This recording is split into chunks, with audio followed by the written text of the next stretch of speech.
Jesus is a friend of mine. Jesus is my friend. Jesus is a friend of I mine. have a friend in Jesus. Do you want to die, Sydney? Your mother sure didn't. Fuck you, you creep. Please don't. Jesus wept.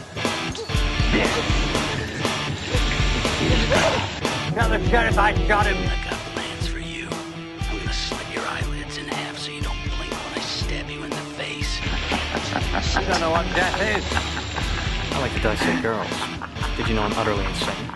Hey, this is Trevor with Blood Guts and B-Movie Trash Talk, and we watch and review movies that you do not have time for. This is episode 22. Is that right, Steve?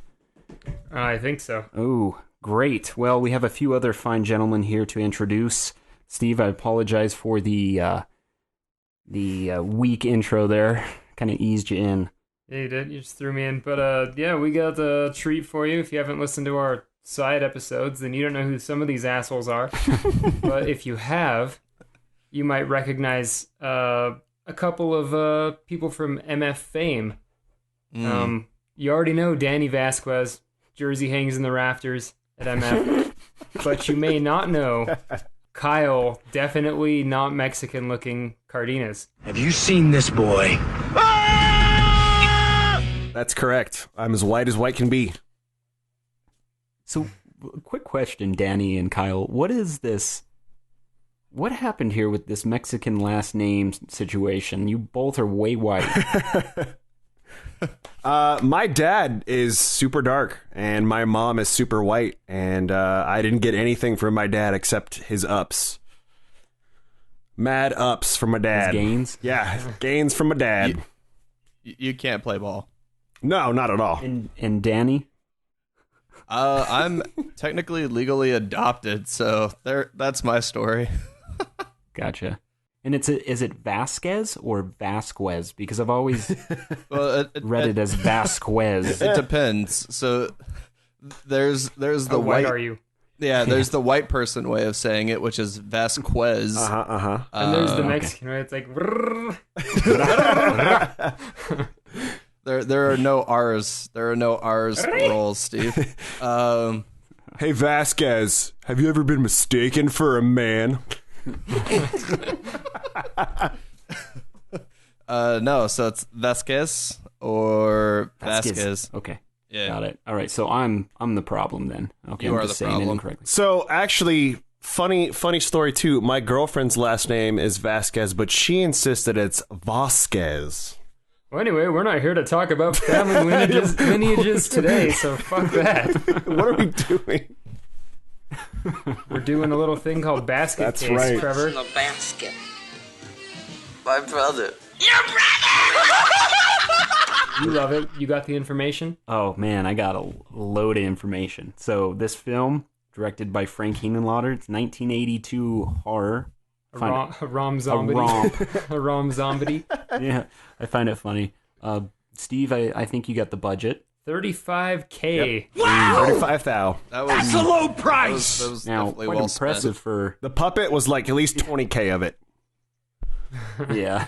And then that smooth editing job where it just sort of bounces from scene to scene was the rest. Yes. But for a $35,000 budget, this movie stands at a 6.1 on IMDb and a 75% on Rotten Tomatoes. Wow! Pretty good. Yeah. Wait, that's not are too you shabby. fucking kidding me? I am not kidding you. What? Okay. Does it have like 5 ratings and 4 of them are ours? Maybe. No, it has more than that. This movie's been around the block. Yeah. Yeah. Well, yeah. Like half the cast. Yeah, probably. Yeah. Well, all right. You got the back of the box, Trevor? I do, but before that, I'd like to just get into a little bit more information about this bad boy. I feel it's a good time to talk about it since we wanted to do this episode for a while. Did we ever introduce Kyle? Have you seen this boy? Yeah, of course. We spent more time on him than on you. It's true. Oh, yeah.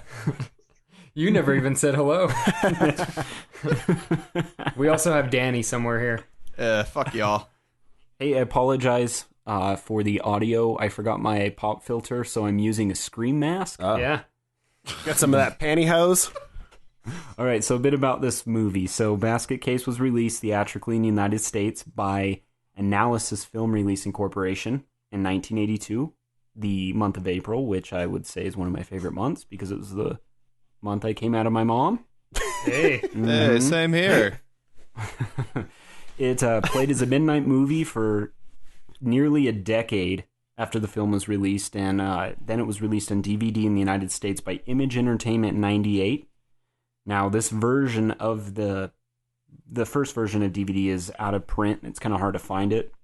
The second one was released on special edition for a special edition, and it was by Something Weird Video. I don't know if you ever bought a movie from Something Weird Video, but it is Something That's Weird. true. It's the shittiest fucking company out there. I don't know. They half-ass everything. I don't know. It's bad. They peddle But smut. anyways, Yeah, that's the version that I have is a Something Weird version. Same. okay, yeah. So do you notice before you play the movie how it has the nice little like, I don't know, what do you call that? 1982 retro graphics. Yeah, just something they made in like fucking Artless. Windows Right. video or something. I don't know. It's terrible. My favorite. Some kid in his high school multimedia class. Exactly. But finally, it was released on Blu-ray in 2011, and Heenenlotter actually was able to supervise the Blu-ray release himself. So he fixed a ton of issues that the previous releases had. And also, this Blu-ray release was from the actual prints of the film, which everybody, including Heenenlotter, thought were lost. So that's pretty impressive. But Heenenlotter was given no control over the post-production process whatsoever. So, I mean, it resulted in that dirty, kind of dark, and a bit unflattering look. I mean, especially with Steve's talking about the transitions and everything. Oh, man. They just bounced from scene to scene. Yep. And also what made it look wonky as fuck is the fact that it was originally shot on 16 millimeter, and they changed the aspect ratio, so they literally just stretched it out and made it look kind of shitty, but I don't know what you guys are talking about. Those stop motion scenes were so good. those are great. Yeah. Like when he's essentially jerking off the bed by moving it up and down. It's so good. Yeah. But I do have the back of the box here, Steve. Why don't you read it? Dwayne Bradley's brother is very small, very twisted, very mad, and he lives in a basket Very basket. until night comes. In the quiet town of Glen Falls, a very nervous Dr. Liftlander is suddenly attacked by, well, something.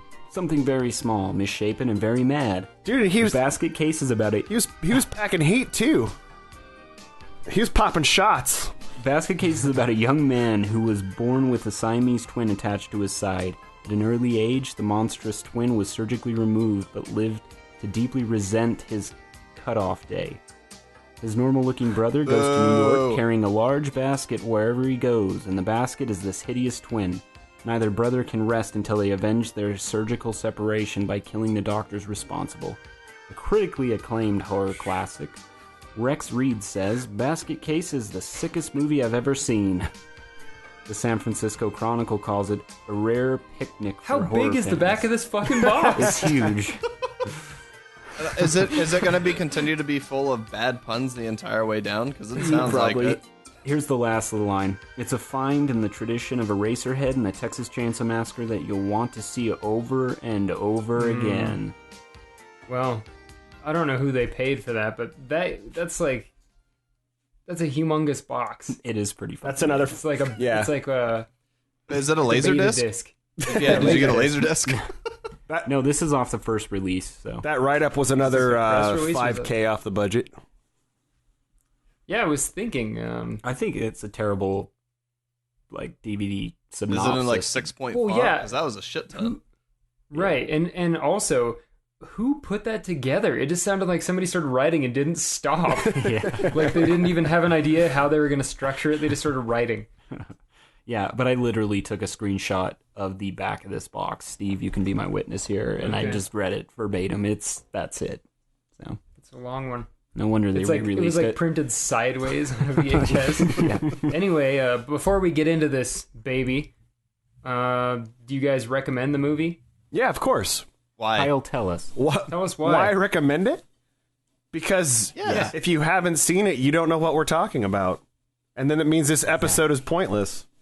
So go watch We're it. saving you time in case you don't have the... We'll see, Kyle, just to educate you, because this is your first episode. Before we jump into the nitty-gritty here and spoil it for everyone else, we tend to let people know whether or not they want to actually go and watch this before they watch the spoiler, or listen to the spoiler. But if they don't have time for it, we're going to watch it and tell them what's going on, because maybe they don't have time to watch this movie. So for an individual that has not watched this yet, but they may want to watch it, what would you say? What do you recommend? I would say it's worth watching. If anything, I think that the visual effects, although crude, are still entertaining. And I think that Frank, how do you pronounce his last name? Henenlotter has, his body of work in general beyond Basket Case, like Bad Biology, which was his last movie that he did, and Brain Damage. I think they're all enjoyable in their own right if you go into them knowing what you're going to get out of them, which is kind of a piece of shit that still has redeeming qualities. Sure. Fair enough. Danny? Yeah, I mean, I recommend it. You need a good film every now and then just to go, what the fuck did I just watch? And this is definitely one of those movies. It's true. I agree. Give it a watch, Trevor. Yeah, I agree. Give it a watch. This is the first Henenlotter movie, so this is kind of what this is kind of what got him going, and I think the poor guy just throughout his whole career has been shit on and given hardly any money to make movies, which I don't blame the people that would invest, but looking at it, if the dude had the money to make these movies, they'd be so awesome, but what he does with the money he has is fantastic. Exactly. But I recommend it. So now before we jump into the spoiler review, we're going to take a quick break. We'll be back, so hang in there. Scream at us on Twitter at BMovieTrashTalk, at Trevor Turpin, and at Steve Norman.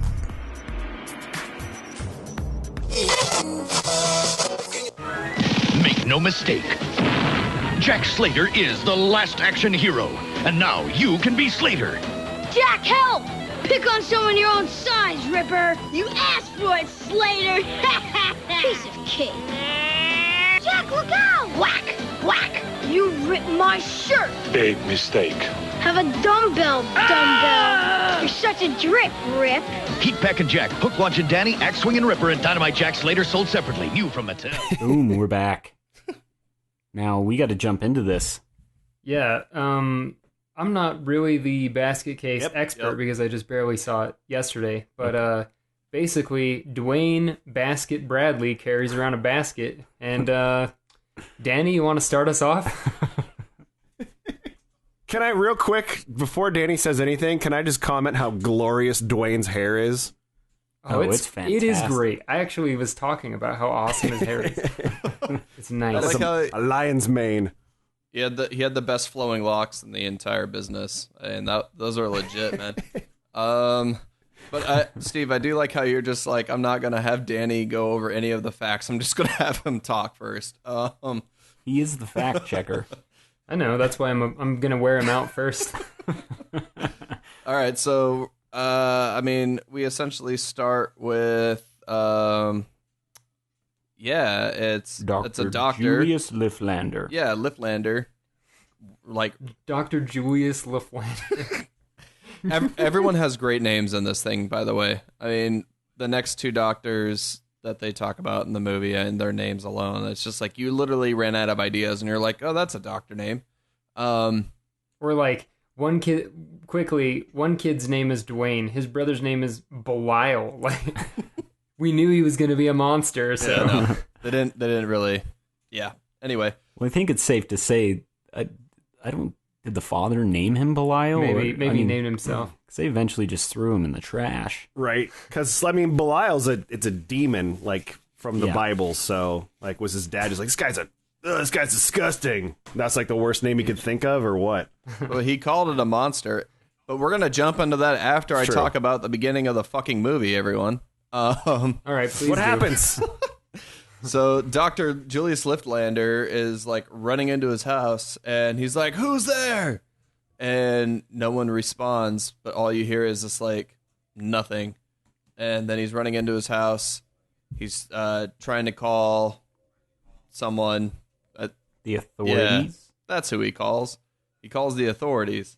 And then for whatever reason, somehow Belial gets into his house. Well, you don't know it's Belial. It's a shadow. And the shadow's coming at him. And instead of shooting at the creature, he shoots at the shadow and uses all 6 of his rounds.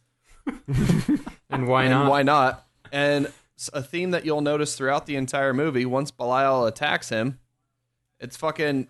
The person just fucking sits there and screams. So, yeah, it's not really that hard to kill everyone in this movie because they just kind of let it happen. And that's how the movie starts. Back to you, Steve. Yeah, a lot of screaming in this movie. Oh, too much almost. Yeah, sometimes you're like, God shut damn. the fuck up. I had to turn it down because I'm like, my neighbors are probably thinking I'm watching some kind of weird like snuff porn over here. Yeah, that's what I was thinking. Yeah, exactly. Well, that or Jurassic Park. Yeah. I don't think Jurassic Park was as noisy as this movie was. Oh, Jesus. Well, Kyle, you want to take us from there? From after the good doctor gets killed? Yeah. All right, so you have to correct me if I miss anything. Oh, Danny will. Yeah. I believe... Danny, feel free to step in when I start fucking it up. I think the next part is it's showing him checking into the hotel, right? Well, all right, I'm gonna already step in. It's him. No. He's walking down the street, and the guy's like trying to sell him crack and hookers and porn and that's right. Everything else. Are we going that in depth? Yeah. Jesus Christ. We don't. Danny tries. Like that segment does not drive the story at all. It's just a random guy like, hey, want some crack, want some drugs? Hey. But it shows. If you skip it, though, it'll drive him It shows crazy. the seediness of the area. That's true. And it shows you he's in the ghetto. It shows that he's in the ghetto. It shows that he's like completely oblivious to everything around him because he's carrying a basket and doesn't even look at the guy. He's He's a man-child. Yeah. All right, go on, Kyle. So after that is when he arrives to the hotel and he is asking about a room, and there's like just this little collection of characters hanging out in the lobby, like ad-libbing, throwing stuff in while this guy's trying to like check in. While Dwayne's trying to check in, he's got like 3 guys like one-liner, like it's like bad stand-up comedy, like throwing in these one-liners at him. He's just trying to get a room, and essentially the guy tells him it's $20 a night and no drugs and no funny business. And I think that is the first of like 800 times you hear the line, "What's in the basket?" What's in the basket? Oh, yeah. Oh, definitely. Definitely. I think that's number 1. Mm-hmm. And so I think he negotiates. He pulls out a big fat stack of cash and, you know, gets everyone's attention because, like, what's this guy doing with all this money? Yeah, so he could show him $20. Yeah, exactly. It's a good way to Just die. to pull out $20. And what's funny, too, is, like, he passes several 20s before he, like, takes one out. Yeah, he's flaunting that cash. I want to know how he made it. He had to go through every Which bill, one's man. the 20? Just selling his brother out. Belial. What's in the basket? Right? You want to see? So he gets his room key and he's heading up to his room, and that's, I think, the first we see. What's her name? The hooker lady. Yeah, her name. What is her name? It's Josephine.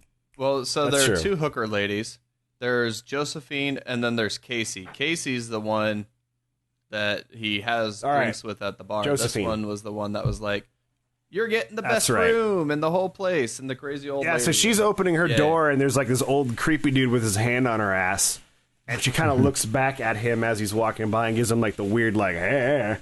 And I remember when I saw that, I was like, wait a minute, is that a dude or a lady? Like, Yeah, she's kind of ambiguous in certain aspects.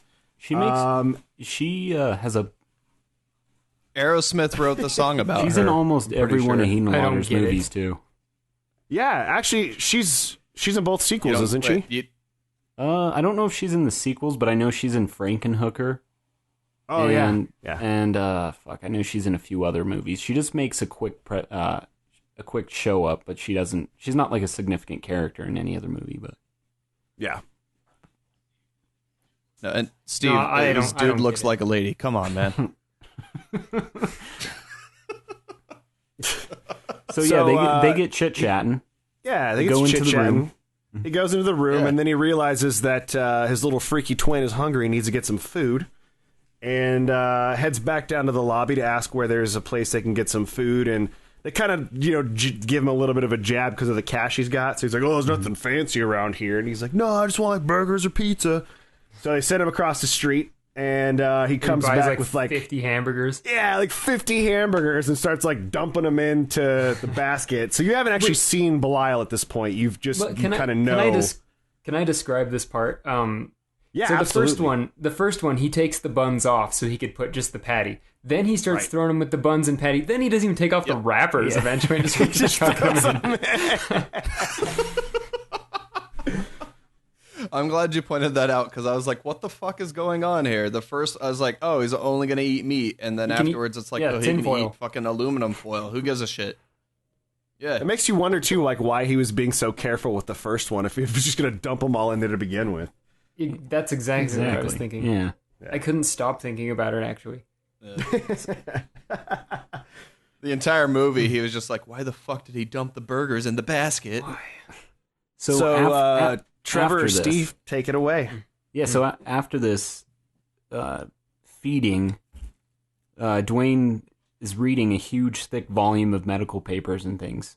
With blood splattered all over it. Yeah, where he appears as a patient. Now, at night, Belial, that fat chunk of shit in the basket, won't stop talking Dwayne's ear off telepathically and won't let him go to sleep. And he just wants some shut-eye. Guy's tired. And at this point, you still don't know what's in the basket. Yeah. So he's hollering at Belial to shut up or whatever, puts a pillow over his head, whatnot. Can I interject something real quick, too? Because the burgers bothered you and the pillow over the head bothered me. If he's communicating with you telepathically, the pillow's not going to do shit. Yeah. What are you doing? That's fair. Yeah. But, so, from here, we know that Belial can get in and out of the basket. Well, I don't know if we know, but, I mean, he doesn't lock it. Well, he makes short work of that lock. Yeah, it's ridiculous. Well, yeah, he says, can you stop pacing around? Isn't this... Like, he tells Belial to stop pacing and around. There's this creepy-ass neighbor dude that keeps peeping through the door hole. The keyhole. The keyhole. Classic. Yeah, because he knows that Dwayne has cash. And O'Donovan. Yeah, and so Josephine warns Dwayne that Brian, the Mickey Donovan, has been peeping through the keyhole. And that Dwayne should be careful there. So, where does Dwayne go next, Steve? That's a good question. It seems that he takes the basket to see the first or the second doctor on the list here. Yeah, right?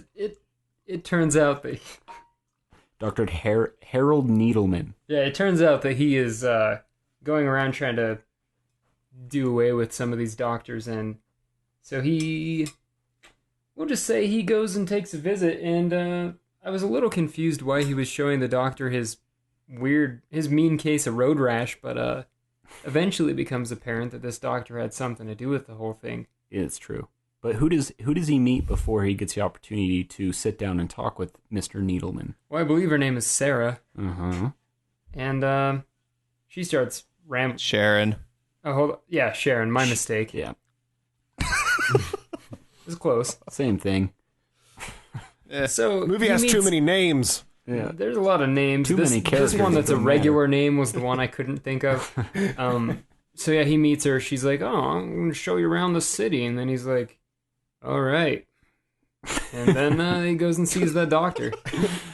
Yeah, so she's just trying to make a quick small talk because either of them have the balls to ask each other out on a date, but apparently she...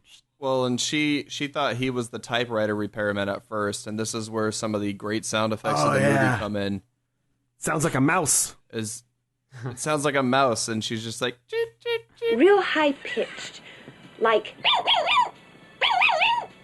I don't know anything about typewriter. And then she goes into more detail about the typewriter sounds, and I was like, are you fucking kidding me? This is going on for like a minute straight. Yeah. Yeah.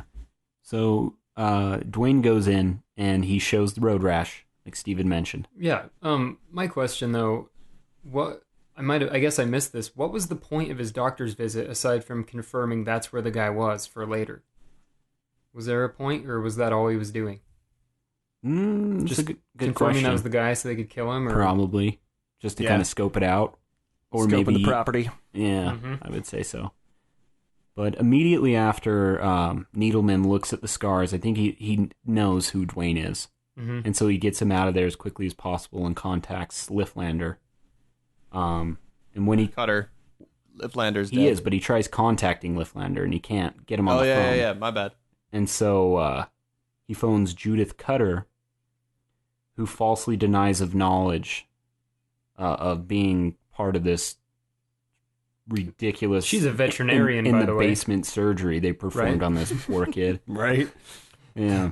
Well, we don't know about the basement surgery, but she's up there trying to cougar it up. She's a good 30 years older than this dude she's having dinner with, and she's trying to get him drunk as fuck. Mm-hmm.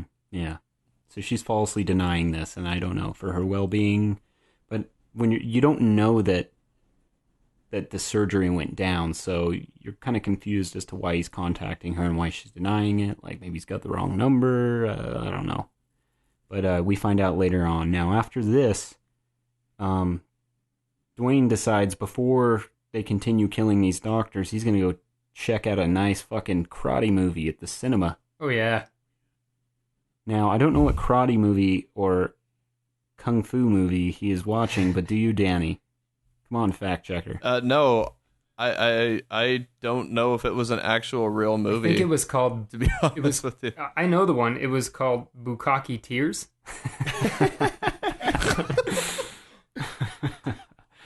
All right, so they check out this movie, and because Belial had kept Dwayne up all night, what happens, Steve? What happens to him in the theater? Well, he takes his pocket knife and cuts a hole in the basket, and then he plays penis in the popcorn with that guy that's scoping him out next to him, right? Unfortunately, that's incorrect. I wish it was right. But no, he falls asleep. Oh yeah, that's what happens. Yeah. So he falls asleep, and that creepy-ass motherfucker, what's his name, Danny? That's been scoping him out? It's Donovan. I don't think that... Right? No. This is a different guy. No, Mickey O'Donovan's the guy that steals the basket from the theater. Cash. No, O'Donovan's the guy. Oh, no, who you're steals right. the You're right. Yeah, cash. you're right. This guy's just some random fucker in a wife beater. Correct.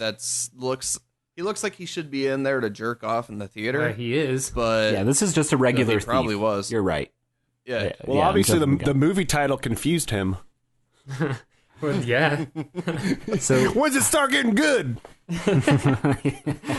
So the thief steals the basket. He takes it in some room and tries to get in there to see what's in. Opens it up and he's attacked by Belial. Belial completely disfigures him. I don't know. It jumps to that typical shot where Belial's hand grabs him and everything like that. Sausage fingers. Blood squirts into his face. You get it. You get it. Yeah. So I want to interject real quick. Sure. I find it interesting that the thief rips off the lock, right? The lock and key on the basket. He breaks it off pretty easily. He kicks it.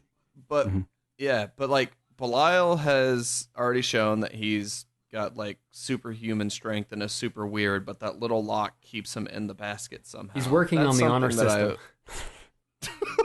He's like, "Did you get Like, out?" And he's that's like, "No." something And then I can see you broke the lock.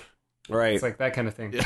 But to Danny's point too, is kind of weird. Is like after the lock breaks, he makes no attempt to like fix it or replace it. He just leaves that shit unlocked from that point forward. It's true. And then the best effects of the whole movie are these shots where he's like disfiguring someone. Oh yeah. And it's these fucking dishwasher gloves like that you buy at Smith's or Target or wherever, and they just like put a little bit of paint and makeup on them, and then you just have these flopping fingers like sticking in people's mouths and stuff like that. It's so It kind of made me worried for the monster. Like, is he going to get hurt from it going in this guy's mouth? Because he kind of takes a while. He's going to work off all 50 of those burgers by the time he kills this guy. A fun fact, did you know that the hand, that's actually Heenan Lauder. He had a glove for these scenes. He just put on and he was actually fingering people's mouths. So. Everywhere else. Uh-huh. Well, that makes me so happy. What happens after this? I believe this is where Dwayne goes back after Sharon has left and opens the box and frees Belial to terrorize and kill Needleman, right? Ooh. Are you asking me or who are you asking? One of the four here. It's an open-ended question. Oh, yeah. Yeah. Yeah. So, yeah, I mean, yeah, Sharon leaves and she's like, hey, are you going to leave? Do you need me to lock up? And Needleman's just like, no, you can leave, but lock up. Yeah. And then she doesn't lock up. She's just like, okay. And then she just fucking books it. Oh, man, And then he sets Belial free and says, hurry up. And then don't forget the address book. And then he just waits outside. That is correct. The hallway is so grimy. I was just staring at it like, God damn. Yeah, what kind it of looks so fucking dirty. What kind of hospital is this? Well, dude, his office was grimy as fuck too. Did anyone else notice that? That was just dirty as shit. I was like, oh man, that's where people get tetanus and AIDS. Yeah. So Kyle, why don't you walk us through this this Belial sneaking in scene? Oh geez, I'm probably not the best for this part. You should make Steve do it. You want me to make myself do it? I don't know. Yeah, Steve, I want to make you do it because you're always asking me the hard questions. That's right. You don't answer them. I refuse. I asked him who David Lee Roth or David Duchovny, and he would not answer my question. Anyway. Ooh, that's tough. I even made him pictures. I made him pictures to help. He did. In like paint shop.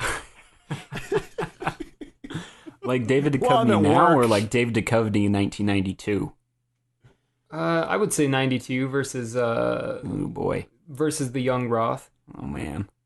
But anyway, so I'm probably going to need help from my friend Danny then, because this is a little bit too heavy of a scene to lift alone. But oh Jesus. Yeah, so he kind of sneaks into the office and Danny. Alright, fuck all y'all.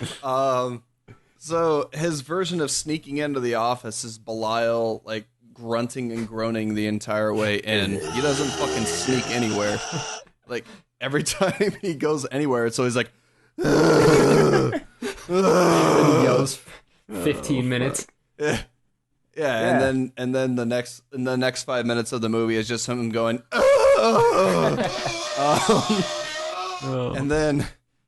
and then the doctor's like, oh, I can barricade myself in here, after realizing that Belial somehow busted through the door. And that's what I was mentioning earlier about fucking him at, like, with the little wicker basket and the lock. Mm-hmm. Yeah, he's like got superhuman strength, and then he just fucking breaks through the door. And then the doctor barricades himself in the office, which Belial somehow got around him into. And then this is one of those classic scenes in the movie where someone's getting ripped to shreds.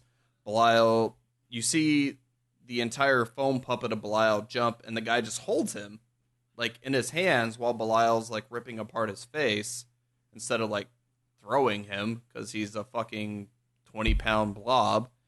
And then he just sits there and, again, fingers in the mouth, little mouth rim job action. The mandible there. claw. Yeah. He gives him the little gut buster too, doesn't he? Doesn't he grab his guts? Oh yeah. Well, so he's gonna rip his guts out, then. and then when he grabs his he's stomach, sitting there screaming. Yeah, he doesn't move. He just sits there and screams, and then Lyle again just fucking goes to town and like shreds up his guts, and then leaves him there and grabs the address book and fucking somehow escapes out the fire escape. I just imagine Belial, the way he moves around is like how that fat kid did in Hook, where he just rolls around in a ball. Like, I don't know. That's the way I just picture him moving around. Well, Danny, you did an A-OK job with that scene. That's what I do. Steve needed a spot, and you helped him out there. Yeah, I was like, oh, I can't lift it, and you just standing over me at the bench just picked it up yourself. So good for you. Hey man, that's Jack. what we were talking gains earlier, man. Gains. Now Now, after this, Steve, Mm-hmm. Dwayne goes back home with the box, and he's got Belial a nice little gift. This gift being a television set. Oh, yeah. So he can go out with Sharon. This is the way he can preoccupy the Blob, right? Yeah, but the problem is he doesn't even tune it to any It's just particular static, station. He's like, right. here you go. Turn it up loud enough And so nobody hears the retard shouting in his basket. I like too how like he's talking to Belial about how like it has like a warranty and all this stuff too. Like Belial gives a shit. Yeah. He's like, good, and then throws it on the ground. Yeah, this Right. thing eats hot dogs. This thing eats hot dogs out of the package and rolls around its own shit in a basket. Yeah. You're talking about a warranty. Yeah, you missed the hot dog part. He's like, I got you breakfast, and then he fucking like opens a 12-pack of hot dogs and just Dude, fucking throws them in I there. was thinking, that's a pretty economical breakfast because that's like 98 cents worth of hot dogs. That'll fill you up. That's true.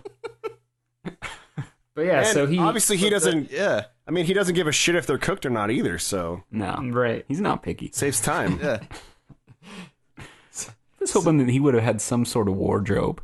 You know, maybe a t-shirt. A little bathrobe. Oh, boy. That's unfortunate. Eye patch. Eye patch. And he has both eyes, but he just wears it for fashion purposes. So after this, Dwayne goes on something of a picnic, right? Sans basket, though.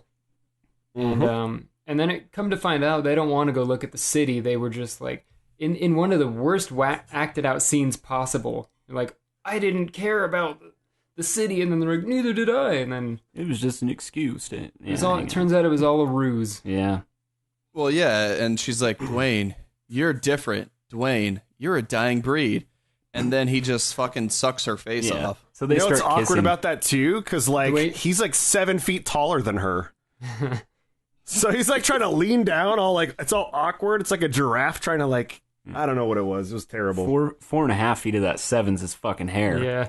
And she just like during the scene, she just sticks her tongue out, like, and it just misses his mouth. Yes. So Belial doesn't like this No, because he's caught wise. because static television's just not very entertaining. So he's probably living vicariously through his brother here. But anyways, Belial gets pissed off and has a fucking giant temper tantrum and destroys the bedroom. Mm-hmm. And this is that stop motion scene Yeah. where they just shoot him running around and flinging dresser drawers and Breaking the pumping television. the bed with his hands. Yeah, basically it's a stop motion scene to give Sam Raimi a boner. Yeah. The funny part about this is we were talking about the whole screaming. So Belial's fucking screaming, "Ah!" and then like halfway through this, he goes an octave higher. Did you notice? He's like, "Ah!" At this point, I had a headache, Yeah. and I was like, God damn it.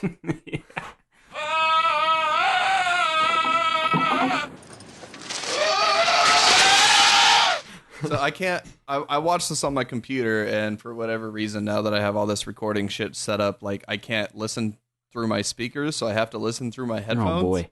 And the second it went an octave higher, I literally like had to throw my headphones off because I was like, "What the fuck just happened?" And then I it was the realized it was gain. part of the movie. Yeah. Oh yeah. So he thrashes the room, and this everybody in the building's a bit concerned as to what's going on Well, here. they're worried somebody's stealing the money before they can. Yeah, exactly. So Well, this hotel / apartment complex is full of some questionable characters. Yeah, pretty much everybody. to say the least. Yeah, pretty much everyone. And then you have like the slightly taller Danny DeVito as like the freaking head honcho. And he runs up there and opens the door, and there's fucking no one in there, right? yeah, so they Like no one in there. Yeah. yeah, apart from the mess, nothing strange appears. Like they can't see Belial anywhere. They just see a thrashed bedroom. And this is where Donovan actually spots the cash under like a bunch of garbage. And instead of doing the smart thing and just scooping it up, he decides he's going to come back. Yeah. Right, because like no one's paying attention, and he's eyeballing that money for a good 30 seconds. Like he had the prime opportunity. Right, I thought that he picked it up. I would have gave it the old put your foot on it, like step on it trick, where you're just standing around and your foot's on it so no one else can see it. When they turn their backs, you fucking snag that shit. Well, that's when you're like, oh, I'm gonna check under the bed real quick, and then you just like lean Scoot over and it like up. stick it in your You shirt could do pocket. anything. Yeah, Like fall down. I don't know. These people are stupid. Fake trick. Ugh. You can lie and say your foot fell asleep and just drag your leg out of the room. Right. Any number of things would have worked. So they all leave. This guy goes back to I fuck in the keyhole. And then he decides he's going to promptly just pick that shitty ass lock and go back in. And he looks like Leahy. Leahy from fucking Trailer Park Boys. Yeah, he does. Well, what happens when he picks the lock is the equivalent of killing Jack Slater's favorite second cousin. Oh, yes. Big mistake. Yep. I'm not very hungry. So, yeah, why don't you guys mention what happens in this scene in probably one of the world's longest kill scenes? Kyle, go for it. Oh, boy. So he goes back in and he gets the money. And honestly, if he had just left then, like, he would have been scot-free. I don't know why he sticks around, but he gets greedy, so he wants to see what else that guy's got in there. So he starts going through his drawers and shit. And he sees the basket, and he goes for it. You think, you watch, you think, oh, here's where it's coming. And he opens the basket, but it's empty. Mm-hmm. And I can't remember where Belial was hiding at that point. But no, Belial was in the basket. He was in a nook or a cranny. Yeah. No, he was in the No, basket. he wasn't because No, he wasn't. He was he was somewhere else. I know where he eventually gets found, and that's funny, but that's not this scene. And he starts getting attacked, and the dude literally, like today's point, every time he gets attacked or someone gets attacked by Belial, number one, it's just the person holding the puppet to their chest. Because, like, it's the only thing you can do. The guy's on a close-up shot. To give you a nice... Sorry about that. Keep going. Oh, go ahead. I was going to say, to give you a nice little education on cinema, this is what we like to call a film and play it backwards trick. So, the old switcheroo. The old Wes Craven. So when you see Belial jump out of the fucking wicker basket or wherever he's jumping from, it's just simply him being dropped from the camera. Right. I disagree. And I they think flip it around. I think that they bolted the basket to the table and did the old flip the room upside down. Would make more sense. Yeah, that would make sense. If you had more than $35,000. I was going to say, there goes your budget. Oh, man. Didn't that... Yeah, Nightmare on Elm Street. That cost them like $1 million. The old Wes Craven trick where you ruin the set by accident. Oh, boy. But continue. Yeah, so he's getting attacked, and then in the close-up shots, as usual, you see Belial doing his creepy face massage treatment, where like they've already added the scratch marks in with like the latex, and then it's just kind of him rubbing blood around on the person's face. Yeah, and then of course that guy's screaming bloody murder, so like everyone in the hotel takes note, and they all start like running back. And I think he gets away and like gets out into the hallway, doesn't he? He goes back to his own room. First off, oh, that's right. Yeah, so he drags O'Donovan. Somehow O'Donovan like stumbles back into his own room. Yeah. Which was the only room that had a kitchen, by the way. None of the other rooms had kitchens, but his, for whatever reason, The did. presidential suite. And then Belial... Yes. Anyway. And then Belial, like, jumps out the window and crawls back into his own apartment. I love when he's chomping on O'Donovan's face, and in between the screams, he's just going...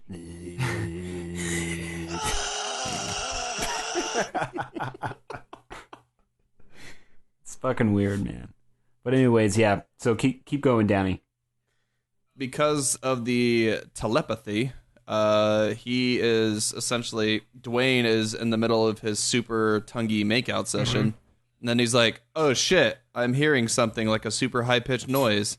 And it's Belial killing O'Donovan. So he somehow runs back from the Statue of Liberty Island like just fucking books it all the way back, like running across water, Jesus style. Mm-hmm. Makes it back to the hotel, and everyone's downstairs being like, "Oh shit, what just happened?" And they're like, "O'Donovan's dead. Someone killed him." And then Sharon is like, "Oh, what's going on?" And he's like, "He's gonna kill you." And he like throws her against the door and then just like tells her to leave. Yeah. He runs upstairs, runs past the cops. The cops are like, "Who are you?" And then he asks him a whole bunch of stupid questions. And Dwayne's just like, "I don't know. No. Yes. No, I do not have a dog. No, I do not have animals." Yeah. Yeah. A whole bunch of weird, stupid questions. And then the police, which never come back again, make it a point to go, "If we were to come back later, would that be okay?" And Dwayne's just like, you know what? Yeah. One thing that I love, though, is right here, there is... Now, Danny, I didn't hear you complain about it, so I think it's fair for me to talk about it.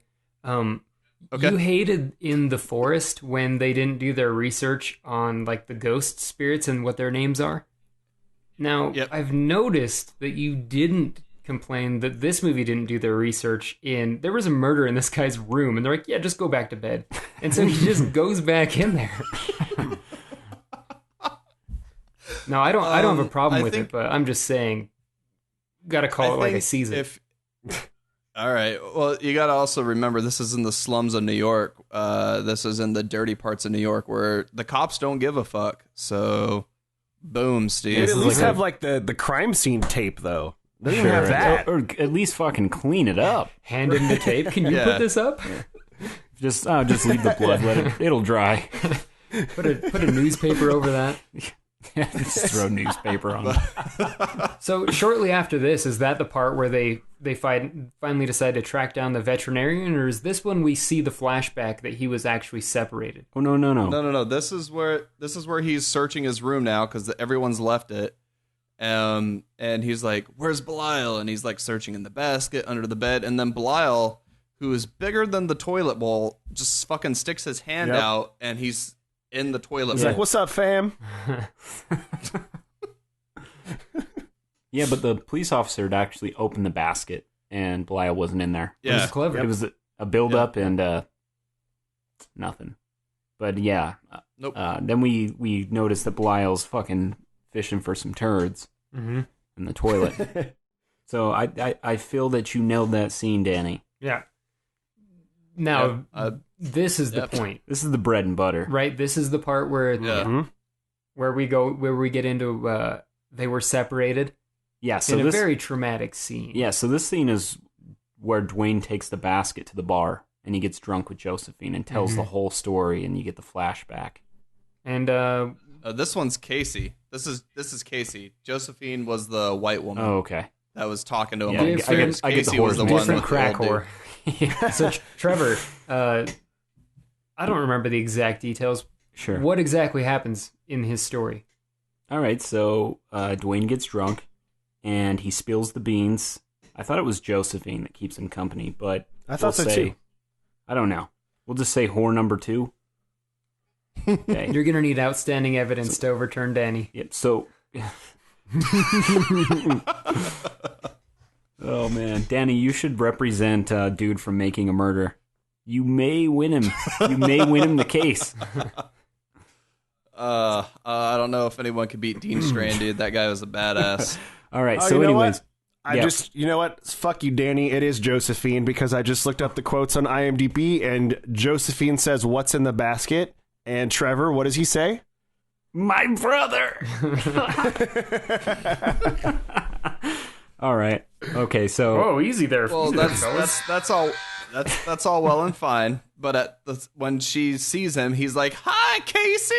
So he was either drunk or that's what I got out of it. So fuck everyone. I don't know. I have my notes, Josephine, but we'll just go on.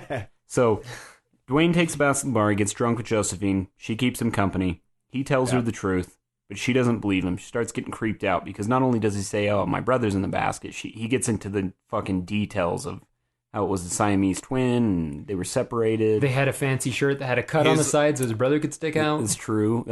He was like a half octopus brother or something like that. No, he said at one point. He says he looks like a squashed octopus. Yeah. And once they get into the flashback here where Dwayne talks about their mother and her dying to give birth to them. Yeah. The younger Dwayne looks like Alex, Steve's next door neighbor that's been on the show. Previous episode fame. Yeah. But pretty interesting. So basically what happens, his father is completely pissed at the funeral, like bashing on this newborn child with a deformity, saying that he wished that Belial and Dwayne would have died instead of killing the wife. Mm-hmm. And everybody is just mortified, standing around watching this happen. Except for the aunt. Yes. Well, the aunt took Belial and Dwayne in because she's the only one that really cared for him. And the reason she took him in is because Belial got loose, or what happened is they were surgically separated. Belial was thrown in the fucking trash. Dumpster baby. Yeah, and Dwayne got him out of the trash or whatever, and so Belial took it in his own hands to create some fucking ridiculous saw machine. So the aunt takes him in, though, because, like, the dad doesn't really want to deal with him, and then when the aunt's out of town, the dad comes up with that crazy concoction to be like, you're the only doctors that will do this. Yeah. And one of them that's is a when vet. they fucking... Yeah, one of them's a vet, and that's when they drag him down in his sleep, and then they're, like, stabbing Belial in the face with all these needles, like, 10 times. And then with a scalpel maybe the size of my index finger, the vet, Dr. Cutter, is somehow able to fucking separate them. Yeah. All just fine. And then they just throw him in the trash. And then, like, after surgery, Dwayne's like, oh, I can just leave the house and walk around just fine with the giant bandage. Mm-hmm. You know, I really got to give him props, though, because I don't know if you noticed, but they actually tried to make a younger looking version of Belial that was stuck to him as a kid. Yeah. Like, he's a little less fucked up looking, and I was like, okay, well, I get it. He's kind of cute. Yeah. His teeth weren't, like, sharpened yet, or... Yeah. I don't know. This one's eyes didn't glow. Right. They were also a different color. Yeah, he was, like, lighter. Uh-huh. Oh, his eyes were, I want to say his eyes were like blue instead of like blue. black. They were blue, yeah.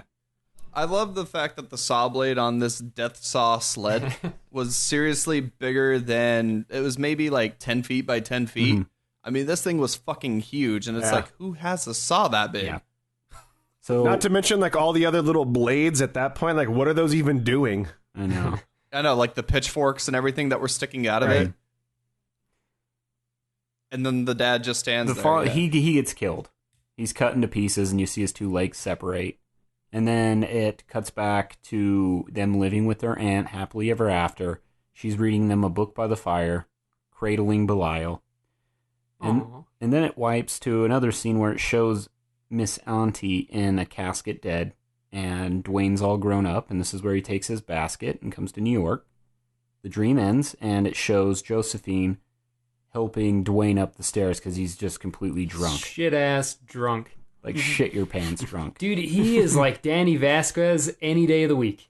Fucking hammered.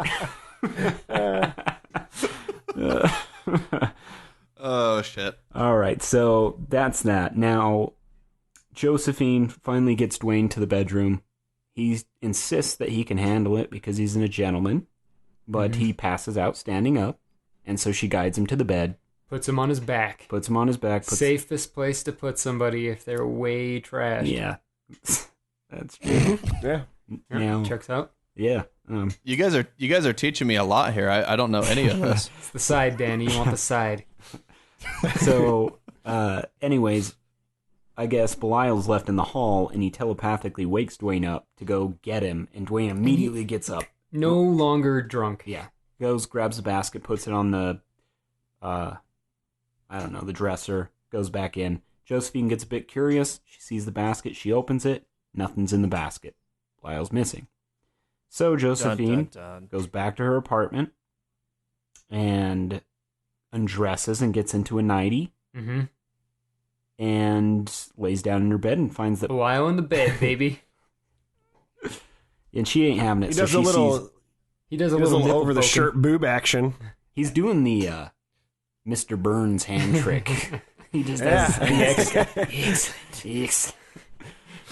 Well, I love the fact too that she like just it's literally the second she lays down, she passes out, and then Belial just throws the pillows back, being like, "Surprise, bitch!" Yeah, he grabs her tit. He pokes it. And it's not even grabs it, but he's just like rubbing it. And then she wakes up and screams. Yep.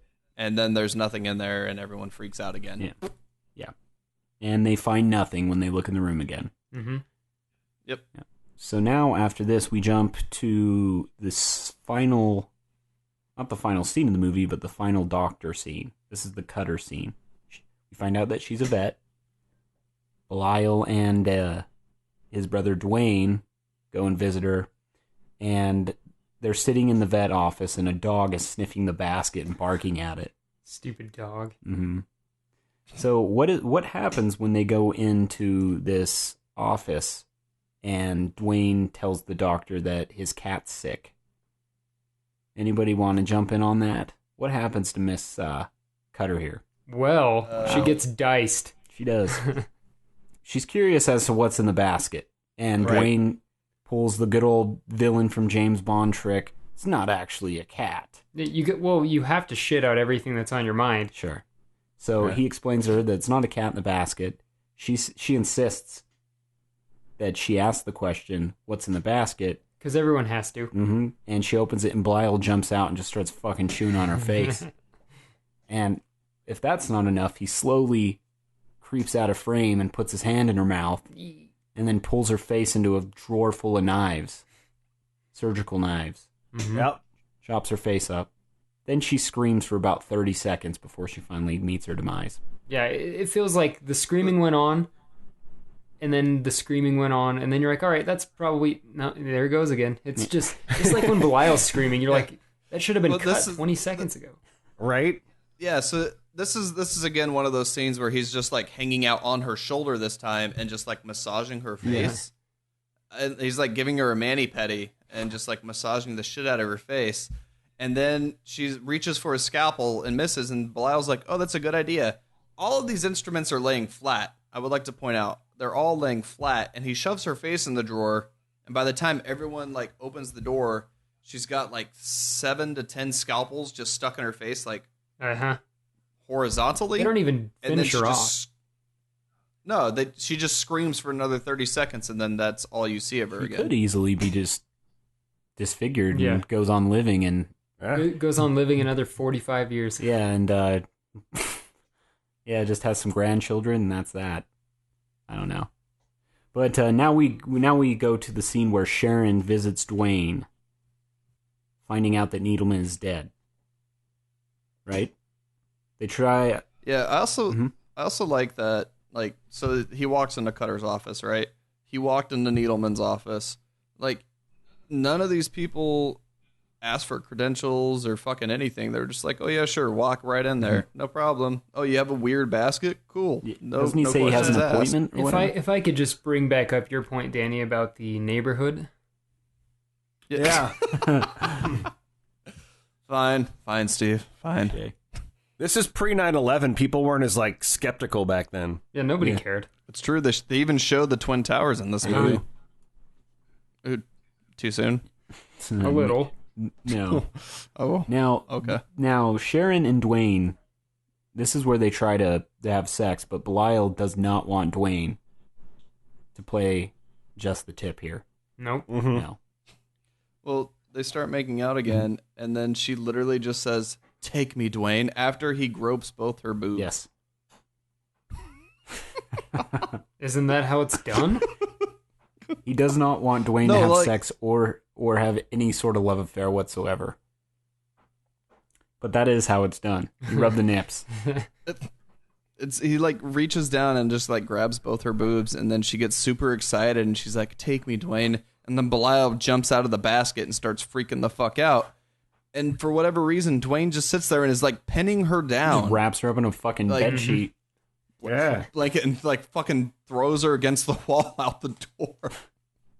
Knocks her out. And now, yeah, well, no, she comes back and she starts pounding on the door and she's like, "Let me in." And it's like, if you just saw what was in that basket, why the fuck would you be like, "Oh, let me in. I want to help. Let me back in." I don't know. Maybe her purse was in there. But I don't think... I just think he doesn't want Belial to kill her. Because Belial's fucking pissed right now, and he's like... hesitating from killing Dwayne. And apparently he's pretty strong. Yeah. Apparently he's got retard strength. We'll get to that later. So all of a sudden we jump to a dream sequence, Steve. And I hear there's a lot of cock in this shot. Oh, yeah. So I'd love for you to talk about it. Oh, man. So we've got Beefcake of the Year, and he is jogging down the street, and his dick is bopping, and it looks glorious. And I actually looked at your sister and said, "There you go," because she always. Everybody always complains that there's not enough nude men in there, and this is why. So we've got this dude jogging. He doesn't even. I mean, it looks pretty glorious. Could have looked more glorious if it was maybe like more erect and he slathered baby oil all over it or something. But at any rate, he's jogging down the street. Can I also point out that this is the part where you learn that his bush is as glorious as his hair on his head? It's the most massive bush. It's true. The drapes match the or what was it? The carpet matches the drapes. Yeah. It does. The biggest in volume. Yeah, so he goes jogging around, and to be honest with you, I just zoned out after that. Okay, well, I'll pick up where you left off. You got lost in the pee-pee. I was like, oh my. So he's running around the city, and Sharon is sleeping naked, and Dwayne's automatically like in her room, caressing her, touching her, doing the nipple poke. Yeah, doing the little nipple flip. Just you move your finger back and forth. One finger. Yeah, one finger, and then just pokes right in the center. Yeah. We have a lot of movies where this is happening, either with a tongue or like a finger, and it's just like a little. It's something about B movies; they enjoy this type of thing. Yeah, that's like weird way of playing with boobs. I don't get it. Maybe they're onto something. Who knows? It's not weird if you enjoy it. That's true. So Belial decides to just start mashing it. Well, what happens is Dwayne wakes up out of this dream and realizes that what was going on was actually Belial. Belial was running naked. Yeah, because this telepathic thing they got going. Yeah, Belial was just fucking rolling around the street. Fucking racehorse cock. Rolling naked, yeah. Not running. He's just sliming. So he climbs up in there and he just starts mashing it on her. And then he does his sausage hand like trick that he likes to do to pleasure everyone before he tries to kill them. Yeah. So he does that to her head. And I think he's kind of successful in that venture, if I'm not mistaken. Sure, and this is very creepy because Dwayne finally gets to Sharon's house and notices that Belial's pretty much fucking her dead body. Yeah, he's mashing it. Yeah, he's hitting it hard. Yeah. He's hit it so hard it's hitting back. And then when Dwayne like picks him up, you see like he's like covered with blood on the bottom, you know? Yeah. Mm-hmm. So you're like, oh, what was going on down there? Yeah. Mm-hmm. Mexican breakfast. Oh, boy. Oh my God. I think actually, Steve, it's a traditional Irish breakfast with blood sausage. Okay. If I might be. That's fair. Yeah. So Dwayne's very pissed off at Belial. And he's just running around the fucking town with this box or whatever, bashing it against the walls, right? Break his wicker basket. Just that'll show him. Pissed off. So Dwayne takes Belial back to the hotel. And they get in an altercation. And Belial just says YOLO. Yeah. And he just fucking jumps out of that basket and grabs his dick. You know what? I'm going to honk this right penis. Yeah. Grab you on the tip. Yeah, and everybody at this point hears the altercation and comes in the room. And Dwayne is fucking 4 feet in the air with this monster just holding his cock. His penis. And a bunch of fucking screaming happens again. Oh, yeah. And so after that, you got to look at what provoked Belial, though, because, like, Dwayne, right before Belial pops up and grabs his dick, is like, oh, I swear to God, I'll kill you. Yeah. And I don't know if any of you guys have brothers, but that's, like, the next move. If your brother says he's going to kill you grab his dick. Right, you lift him up 4 feet in the air by his penis. You got to you got to take the first punch when you know you're going to get your ass kicked. And even if that means grabbing a dick, you got to do what you got to do. I also like that Dwayne was just levitating at this point, though. Like, it was perfectly just levitating in the air, like arms flailing and everything. At the right time. But anyways, he then drops Dwayne and jumps at him, and they fly out the window. And Belial makes sure that he grabs onto the fire escape. Yep. The fire escape? Yeah. And I guess he's decided that he's made the wrong choice by killing his brother, so he's holding on for dear life. But he's holding Dwayne by the neck and choking him out. Yeah. Right. And a bunch of prostitutes are down on the street, and they realize what's going on, and they just watch this happen. Yeah. Like you do. Eventually, exactly. Eventually, Belial can't hold on any longer. Let's go. They both fall a good 50 feet, maybe 40 feet. And the ambulance comes and...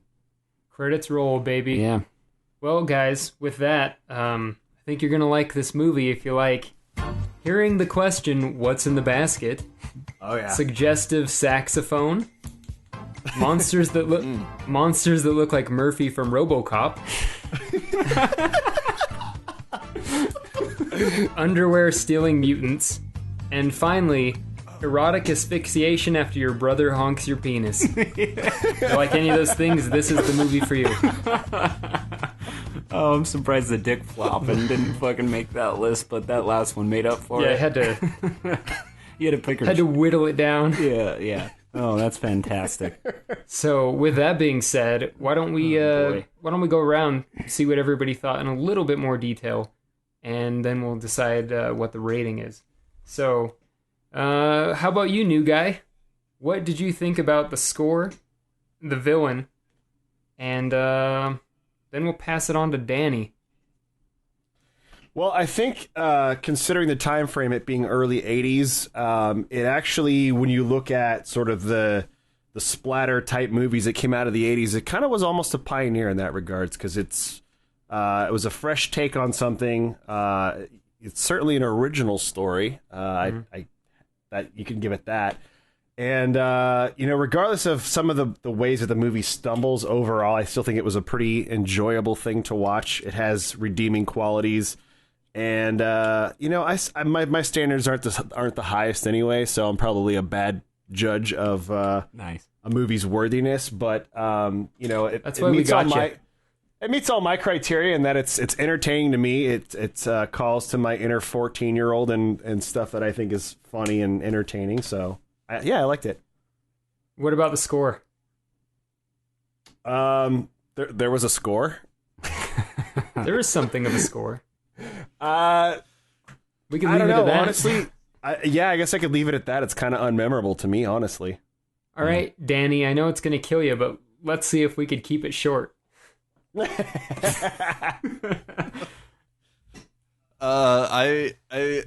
It's enjoyable for what it is, and again, it's one of those early 80s movies where they were trying to push the envelope for sure, so they were just like, let's see how much weird shit we can fit in a movie.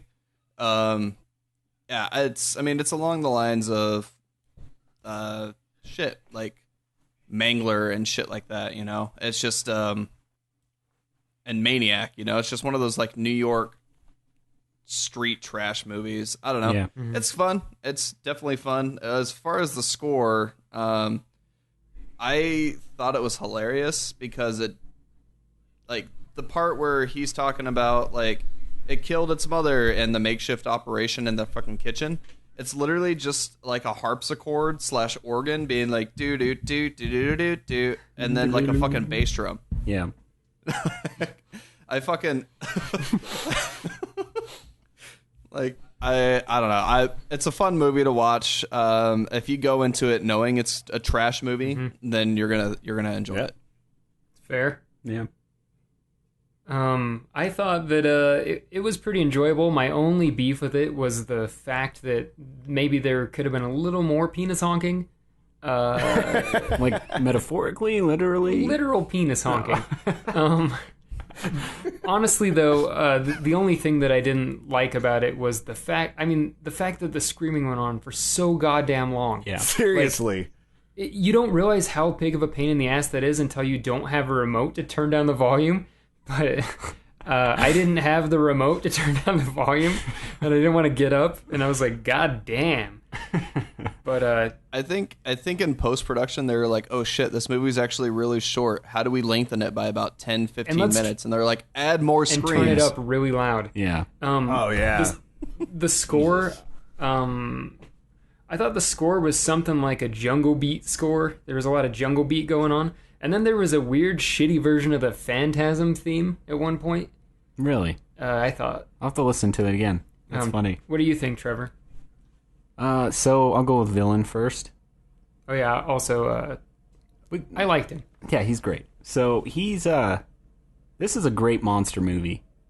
He's such a weird little fuck.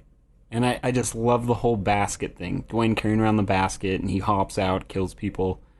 He fondles boobs.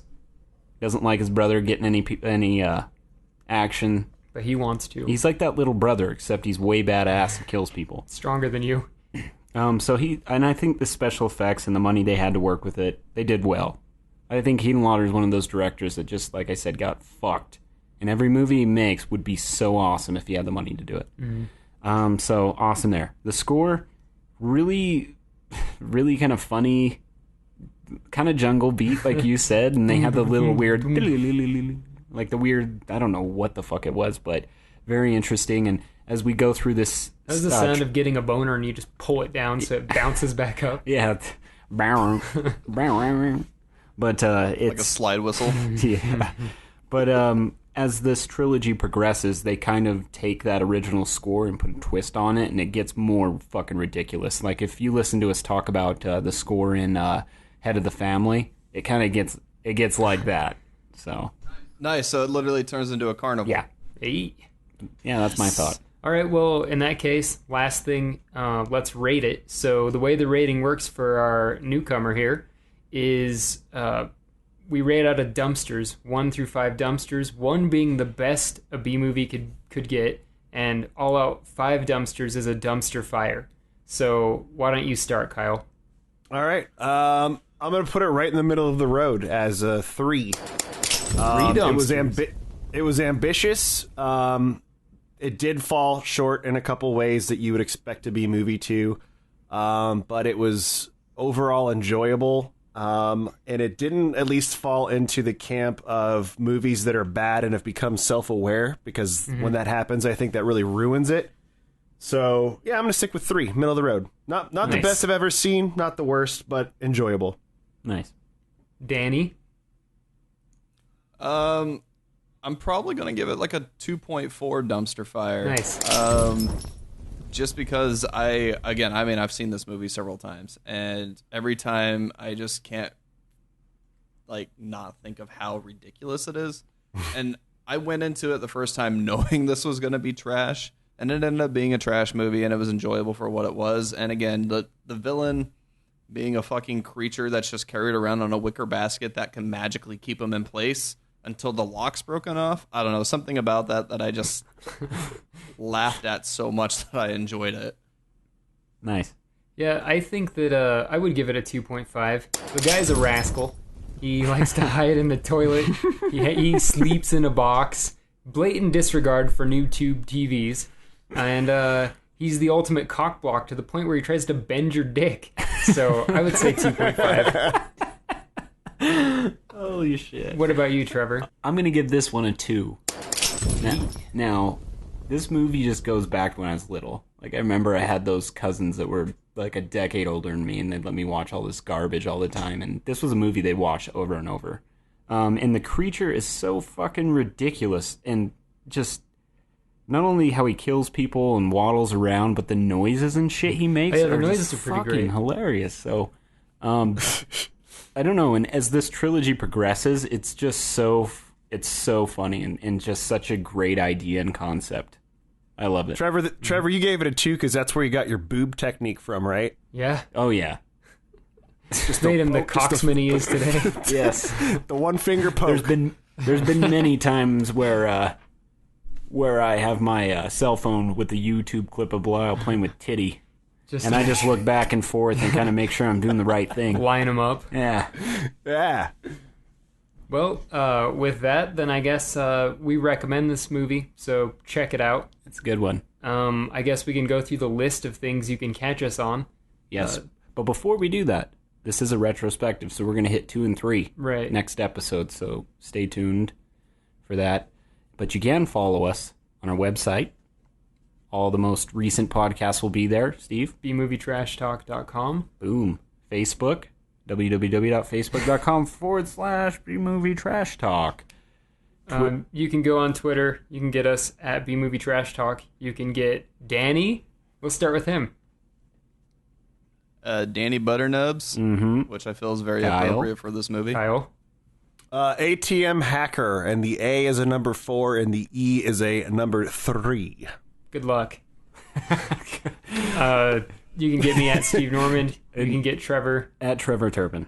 And we also have been rolling out some classy side episodes. So we have the weekly B-roll, which may or may not be weekly. And we also have a little thing I've been doing. And so got a lot of shit to waste your time with. Yes. And if there's anything specific that you guys want us to talk about on, or anything specific or questions that you have about this whole trilogy, please don't hesitate letting us know so we can talk about it on the podcast. Yeah, just call Kyle at work. Yes. Yep. But other than that, I'm standing good. by. This was a fantastic movie, and I recommend it.